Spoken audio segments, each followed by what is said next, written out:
এটা তো রামেরই কৃপা। যারা রাম নামে ভয় পেতেন তারা আজকে রাম নাম করছেন। ফলে রামের যে ব্যাপ্তি, সেই ব্যাপ্তিকে অস্বীকার করে কেউ পশ্চিমবঙ্গে তাদের বিশ্বাস, তাদের ভাবনাকে এগিয়ে নিয়ে যেতে পারবে না। ফলে যারা আগে রামকে অশ্রদ্ধা করতেন, আজকে যদি রামকে তারা শ্রদ্ধা করেন, সেটা নিশ্চিতভাবে ভালো। তবে এই শ্রদ্ধা শুধুমাত্র নির্বাচনী শ্রদ্ধা যাতে না হয়ে থাকে, সেটাই শুধু চাই। শিলিগুড়িতে রামনবমীর শোভাযাত্রায় যোগ দিলেন গৌতম দেব। পুজো দিলেন শিলিগুড়ির তৃণমূল প্রার্থী।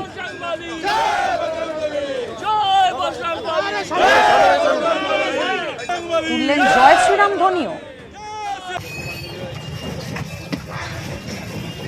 জয় শ্রীরাম, জয় শ্রীরাম, জয় শ্রীরাম, জয় শ্রীরাম, জয়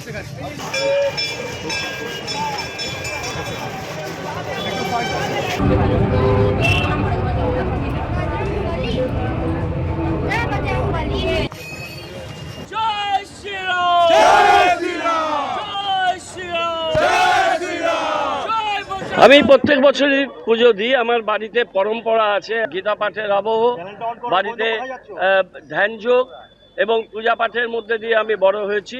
আমি সেই আধ্যাত্মবাদের আমি ধারক ও বাহক, কিন্তু সেটা আমি রাস্তায় নিয়ে কোনো রাজনৈতিক বিভাজনের ক্ষেত্রে যাই না।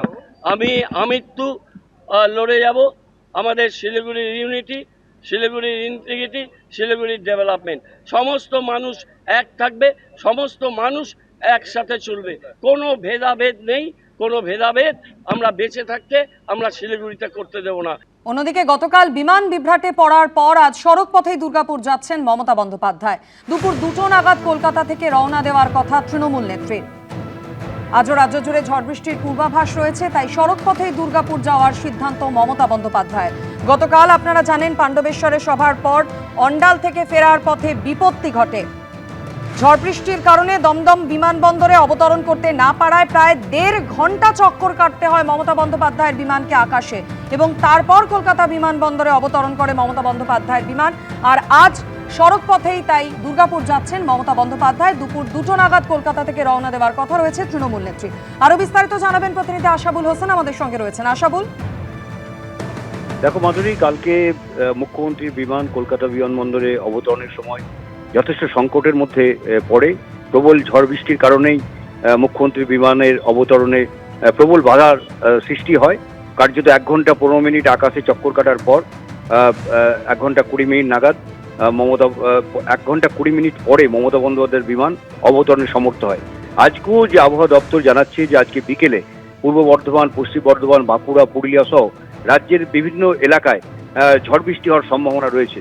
ফলে সেই দুর্যোগপূর্ণ আবহাওয়ার কথা মাথায় রেখে মুখ্যমন্ত্রীর আজকের সফরসূচিতে কিছুটা বদল হয়েছে। সবকিছু ঠিকঠাক থাকলে আজকে মুখ্যমন্ত্রী তিনি সড়ক পথে তিনি দুর্গাপুরে আসবেন। বেলা 2টো নাগাদ কালীঘাটের বাড়ি থেকে দুর্গাপুরের উদ্দেশ্যে সড়ক পথে তার রওনা দেওয়ার কথা রয়েছে। ঝড় বৃষ্টির কারণেই তার এই সফরসূচিতে বদল। কারণ আগামীকাল মুখ্যমন্ত্রীর নির্বাচনী কর্মসূচি রয়েছে। প্রথম কর্মসূচি রয়েছে রানীগঞ্জে এবং তারপর আরও 2টি কর্মসূচি রয়েছে পুরুলিয়াতে।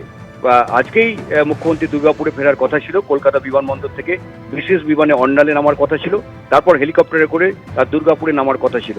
কিন্তু সেই সফরসূচিতে দুর্যোগপূর্ণ আবহাওয়ার যে আবহাওয়া দপ্তর যেটা জানাচ্ছে যে দুর্যোগপূর্ণ আবহাওয়া বিকেলের দিকে হতে পারে, সেটা মাথায় রেখেই তার এই সফরসূচিতে বদল।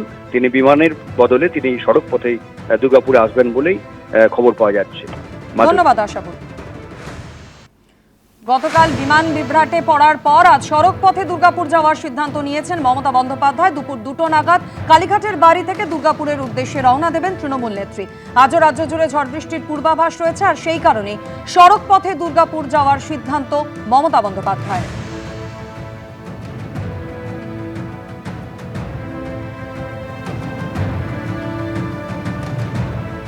গতকাল পাণ্ডবেশ্বর থেকে ফেরার পথে দুর্যোগের কবলে পড়ে মমতা বন্দ্যোপাধ্যায়ের বিমান। প্রবল ঝড় বৃষ্টিতে অবতরণে সমস্যা হয় বিমানে। মাঝ আকাশে 1 ঘন্টারও বেশি সময় চক্কর কেটে অবশেষে দমদম বিমানবন্দরে ল্যান্ডিং করে বিমান। আর আজ সেই কারণেই দুর্গাপুরে সড়ক পথে যাওয়ার সিদ্ধান্ত নিয়েছেন তৃণমূল নেত্রী মমতা বন্দ্যোপাধ্যায়। দুপুর 2টো নাগাদ কালীঘাটের বাড়ি থেকে সড়ক পথেই তিনি রওনা দেবেন, এমনটাই জানা যাচ্ছে।